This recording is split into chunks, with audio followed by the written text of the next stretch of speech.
Shalom jemaat Tuhan yang dikasihi, dimanapun kita berada pada saat ini, kita mau mengambil masa ini untuk sama-sama memuji dan memuliakan Tuhan. Amin.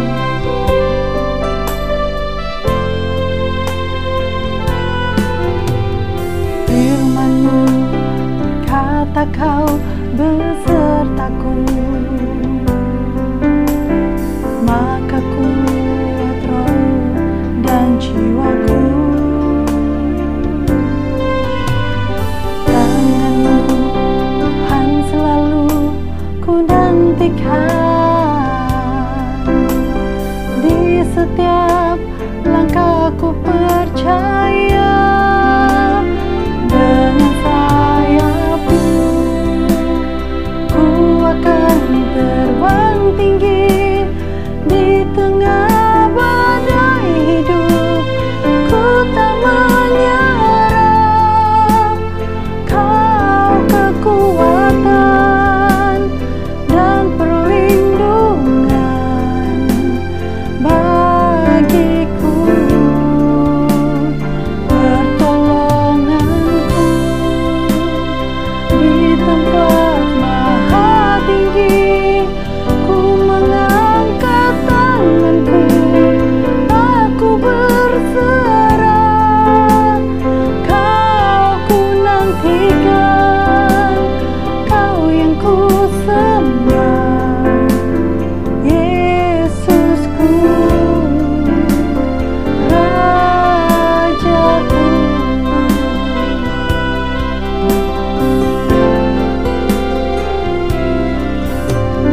Firman-Mu berkata Kau besertaku, maka kuat roh dan jiwaku. Tangan-Mu Tuhan selalu ku nantikan, di setiap langkahku percaya. Dengan sayap-Mu ku akan terbang tinggi di tengah badai hidup.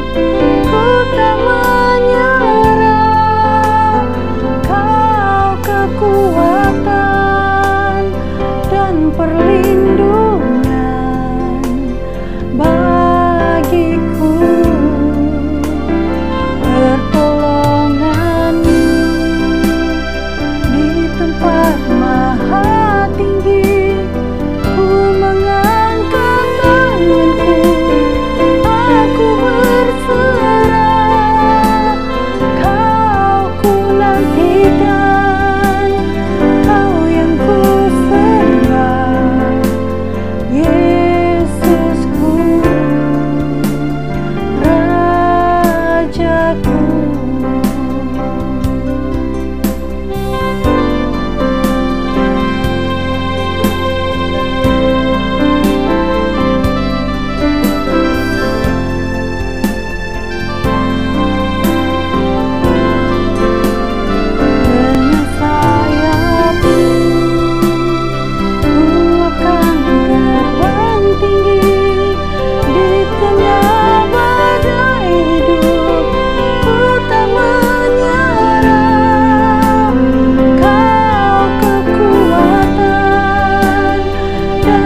Shalom semua.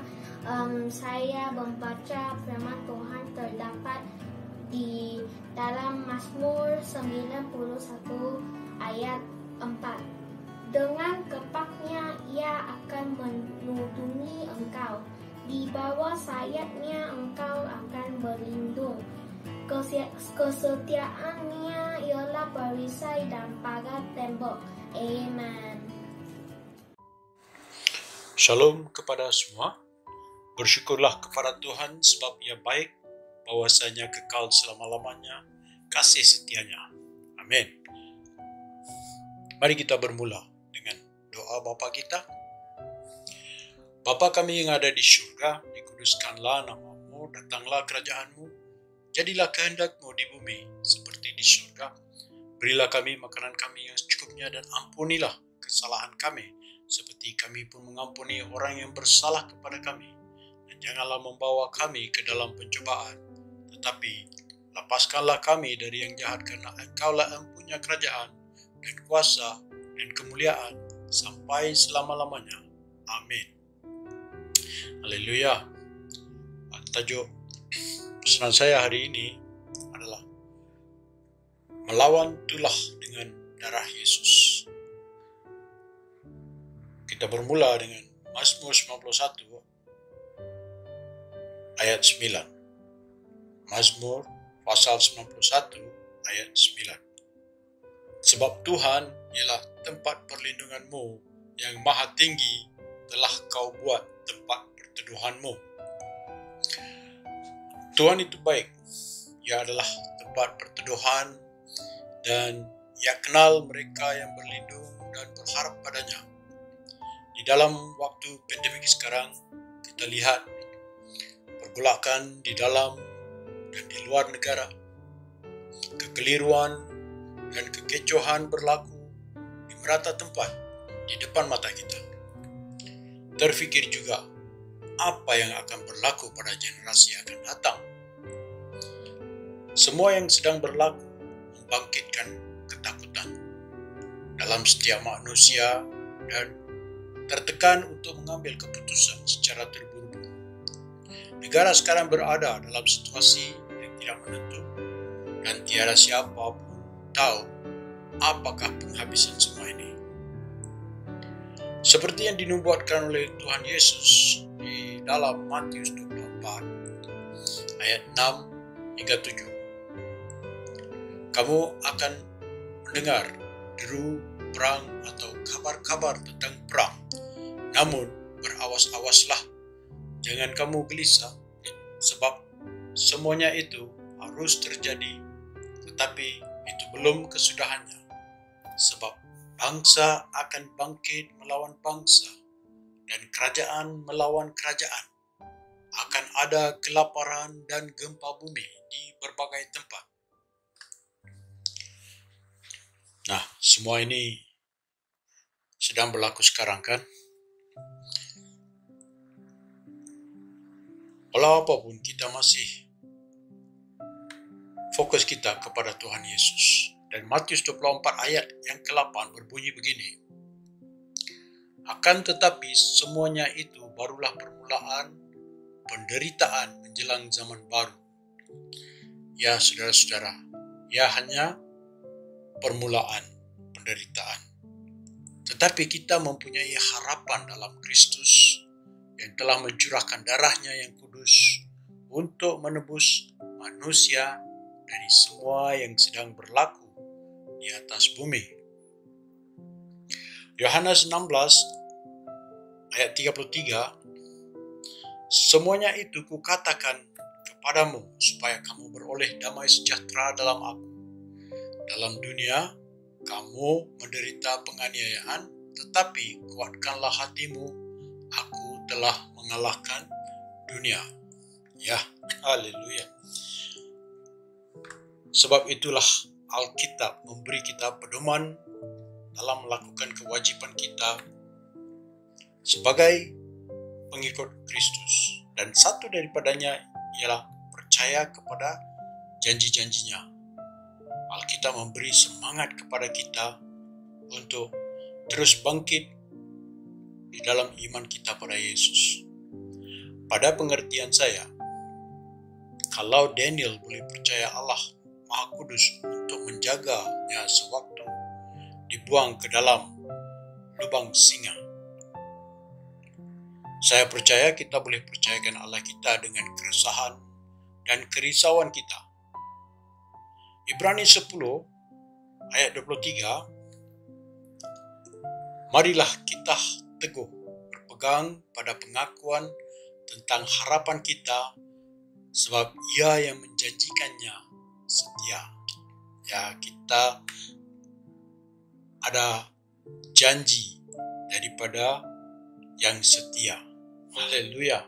Amin. Masalah kita sekarang ialah itulah yang sedang merebak.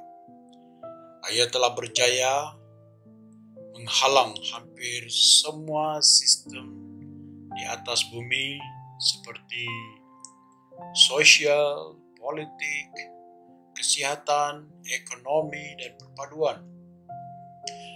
Perkara ini berlaku serentak di seluruh dunia. Bukan sahaja di Malaysia, di seluruh dunia. Jawabannya adalah ianya ada di dalam Alkitab dan kita harus berusaha untuk mengetahui janji Allah kita.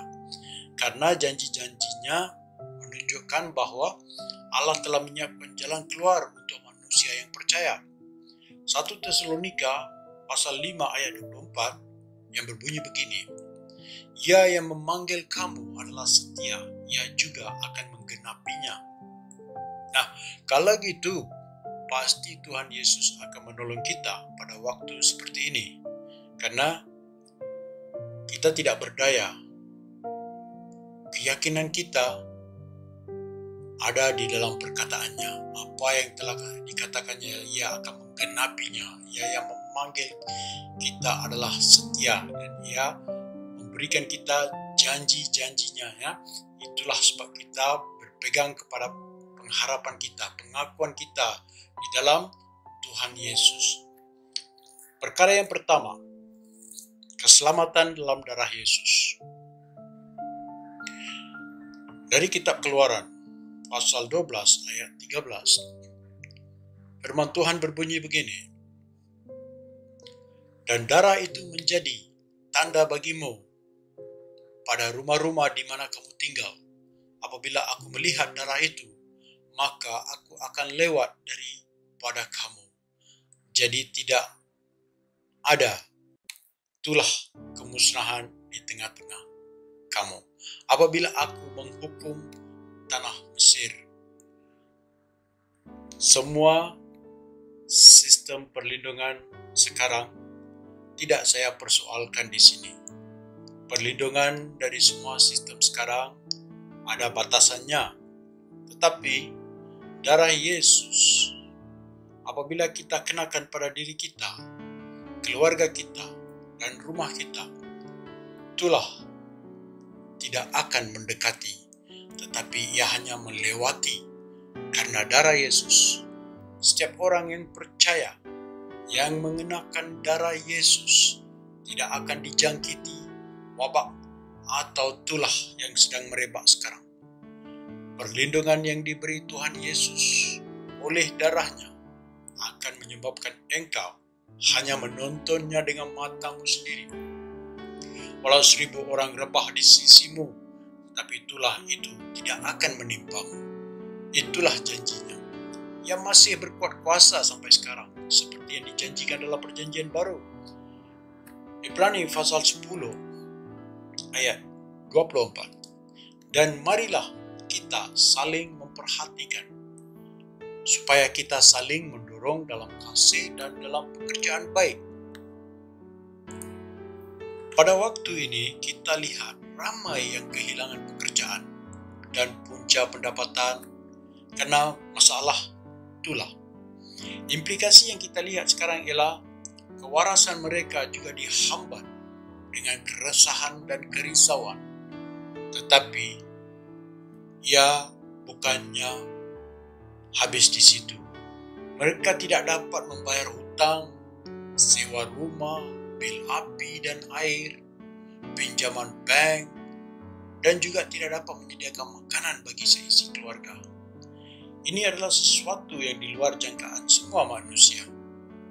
Pada waktu seperti inilah, kita mesti mendorong setiap orang untuk percaya kepada janji yang diberi kepada kita. Dan janji ini semuanya adalah ya dan amin bagi orang percaya. Ini ada satu cerita di Mongolia. Cerita seekor kuda liar yang terjatuh dalam kolam lumpur. Ia meronta, lebih dalam kuda itu tenggelam. Pada waktu itu, datanglah sekumpulan 3 orang menunggang kuda dan melihat kuda yang ada di dalam kolam lumpur. Pada waktu ini, kuda itu sudah sampai ke tahap lehernya dalam lumpur. Mereka berbincang cara mengeluarkan kuda dari kolam itu, kemudian beredar dari situ, dan kembali dengan kawanan kuda liar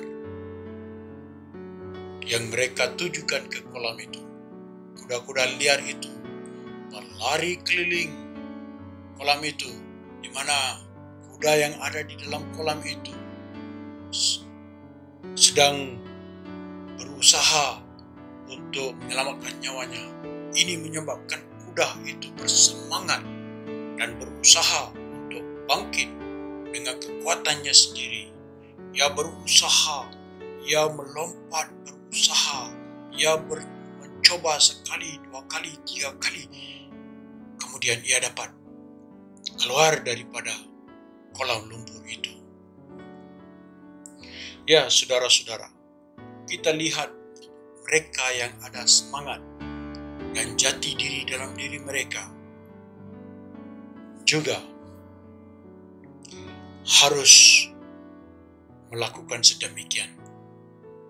Ya, saudara-saudara, apabila seseorang itu jatuh pada waktu itu, dia dihambat di dalam jiwa, dan mereka yang seperti ini harus diberi semangat. Jika tidak diberi semangat, mereka akan membiarkan diri mereka ditelan kematian. Seperti cerita kuda ini.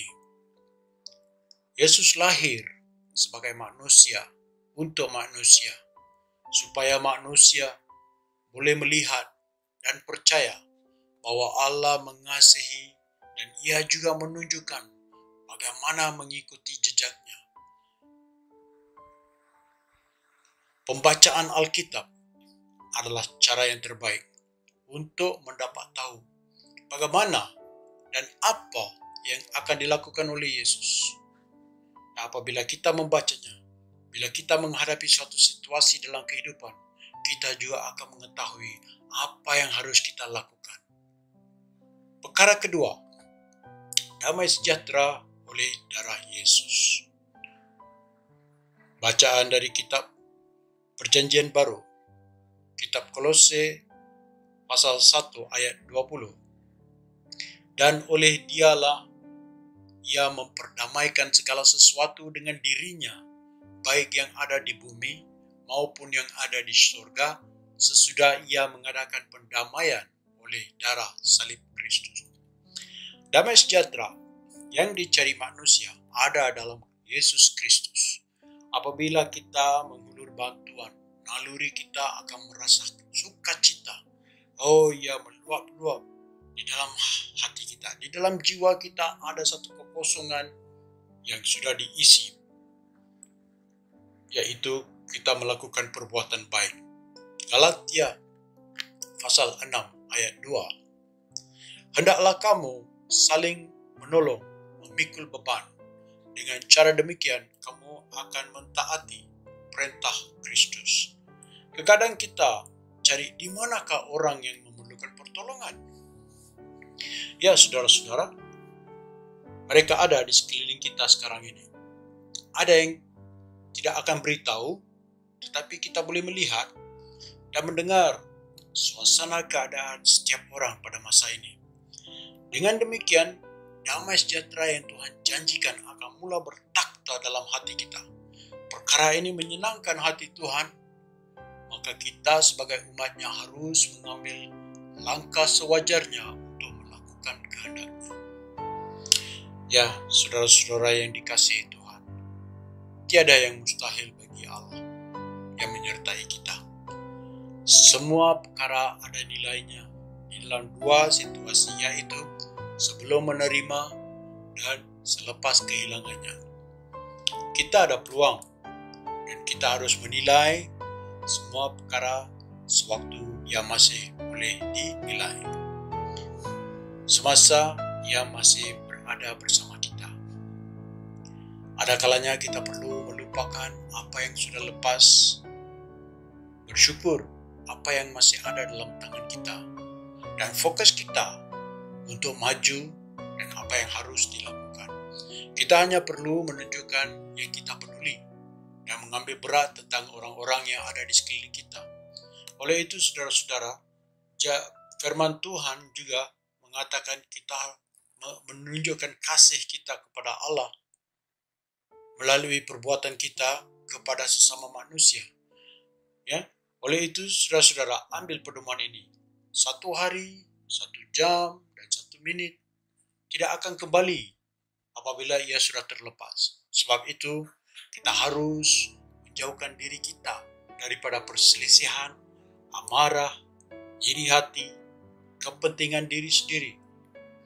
Kita tidak boleh fitnah, kita tidak harus ada keangkuhan, tidak ada kerusuhan di dalam diri kita, kedengkian, kemabukan, dan pesta pora. Buanglah semua ini. Buanglah segala kepahitan kita, kegeraman kita, pertikaian dan kata-kata kotor yang keluar dari mulut. Jangan mendustai karena kamu telah menanggalkan manusia lama serta kelakuannya dan telah mengenakan manusia yang terus-menerus diperbaharui untuk memperoleh pengetahuan yang benar menurut gambar penciptanya. Gambaran ini kita boleh lihat dalam Kristus, yaitu Kristus adalah segalanya dan dalam semuanya. Sebab itulah saya mengatakan kita harus ikut jejak Kristus. Karena kalau kita tidak ikut jejak Kristus, kita sudah ikut jejak duniawi ini. Jejak dunia ianya seperti pintu yang lebar di mana ramai orang akan masuk ke dalam pintu yang lebar ini, yaitu dunia. Kita sudah masuk ke dalam bulan Agustus, dan apabila kita toleh ke belakang, kita lihat kesetiaan Allah Tuhan kita yang telah menjamah kita dan membawa kita dalam dukungannya untuk melepasi berbagai halangan dan rintangan. Ia juga telah mengasap air mata kita, walaupun di waktu kita sedang melalui kesusahan dan penderitaan, kekurangan, tetapi Tuhan bersama kita dan Dia selalu mencukupkan orang yang percaya. Ketahuilah perkara ini. Hidup ini tidak membenarkan kita ke belakang untuk memperbaiki dan memperbetulkan apa yang sudah lepas. Tetapi hidup ini membenarkan kita untuk mengubah bagaimana kita harus hidup, yaitu lebih baik dari yang sudah lepas. Terpujilah Tuhan yang telah melakukan yang terbaik bagi umat manusia yang tidak ada peluang untuk menyelamatkan diri mereka dari kebinasaan, tetapi hakikatnya ialah ramai yang menuju kepada kebinasaan. Sebab itulah kamu mesti masuk melalui pintu yang sempit. Yesus adalah pintu itu, dan untuk memasuki pintu itu, engkau harus mengikuti jejaknya. Ya, saudara-saudara yang dikasihi Tuhan, karena Allah begitu mengasihi semua orang dalam dunia ini, Ia telah mengutus anaknya yang tunggal ke dalam dunia, supaya barang siapa yang percaya tidak akan binasa, melainkan beroleh hidup kekal. Dan Allah mengutus anaknya bukan untuk menghakimi dunia ini, tetapi dunia ini diselamatkan melaluinya daripada kebinasaan. Bagi mereka yang percaya, Tuhan menjanjikan keselamatan dan kelepasan dalam dunia ini. janji-Nya bagi mereka yang taat kepada panggilannya untuk ikut sampai ke penghujung jalan kehidupan. 2 Timotius pasal 4 ayat 8. Selanjutnya, tersedia bagiku mahkota kebenaran yang akan diberikan kepadaku oleh Tuhan, Hakim yang adil pada harinya, dan bukan hanya kepadaku, melainkan juga kepada semua orang yang merindukan kedatangannya. Ya saudara-saudara, inilah gambaran yang saya berikan. Saya merakam kembali tajuk ini, yaitu dalam mengikuti jejak Kristus. Kita dapat perlindungan dari tulah yang sedang merebak. Kedua, kita mendapat damai sejahtera. Apabila kita melakukan kehendak-Nya, pasti Tuhan yang telah menjanjikan itu setia untuk menggenapi semua yang kita perlukan, semua yang akan dilakukan, semua yang akan berlaku di atas bumi, di dalam kehidupan kita. Ya, marilah kita satukan hati kita dalam doa ini. Langit adalah singgasanaku dan bumi adalah tumpuan kakiku. Ya, firman Tuhan jelas bahwa Allah ada di langit, yaitu di sorga, dan bumi adalah tumpuan kakinya. Bapa, Tuhan yang mengasihi kami dan telah mengampuni segala dosa kami, supaya kami dibenarkan berdiri di hadirat-Mu. Saya sujud di kaki-Mu dan mengucap syukur atas segala kebaikan yang telah Kau lakukan untuk saya. Lebih lagi pada waktu kekelaman dan kegelapan ini dalam dunia yang dalam kekeliruan dan kekecohan, saya tahu yang Kau sedang bekerja dalam keadaan ini, dan saya melihat kasih karunia dan belas kasihan. Saya tahu Bapa, yang saya ini orang yang berdosa, dan saya minta pengampunan untuk segala dosa saya. Tahirkanlah hatiku dan perbaharuilah batinku dengan roh yang teguh. Saya minta Bapa, sembuhkanlah aku dari semua kesakitanku, dari kekecewaan dan kekurangan dalam hidupku. Aku mengasihi-Mu dan memerlukan Engkau setiap hari dalam hidupku. Naungi saya dan lindungi saya dengan darah Yesus. Lindungi juga keluarga dan sahabat-sahabat saya. Jauhkan mereka dari tulah, penyakit, dan kesakitan. Biarlah semua pikiranku seperti pikiran Engkau, Tuhan Yesus. Biarlah perkataanku, perkataan Kau, dan saya ingin selalu dekat pada Engkau. Berkatilah dan lindungilah mereka yang berharap kepadamu dan ikut jejak langkah Kristus dalam waktu kekelaman ini. Sebab kekayaan dan kemuliaan berasal daripadamu, dan Engkaulah berkuasa atas segala-galanya. Dalam tangan-Mu lah kekuatan dan kejayaan. Dalam tangan-Mu lah kuasa membesarkan dan mengokohkan segala-galanya. Semoga damai sejahtera-Mu mengurapi dan menambahkan kekuatan dalam jiwa setiap mereka yang bersama dalam doa ini. Amin. Kiranya Tuhan memberkati dan menyertai Anda semua. Amin. Haleluya.